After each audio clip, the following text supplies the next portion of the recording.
ভয়ঙ্কর বজ্রপাত। আজকে আমরা আলোচনা করবো ভয়ঙ্কর বজ্রপাত নিয়ে, ভয়ঙ্কর বজ্রপাতের 10টি ভিডিও নিয়ে।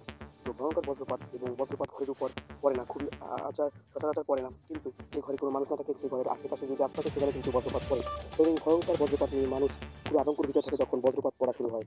বৃষ্টির সময় অনেক সময় কিন্তু দেখা যায় বজ্রপাত পড়ে এখানে সেখানে, এবং আমাদের বাড়ির আশেপাশেও পড়ে।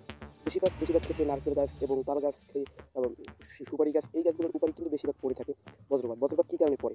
বজ্রপাত পড়ে আল্লাহ তাআলা শয়তান নাকি গাছের উপর বা কোনো জায়গায় আশ্রয় নেয়, সেখানে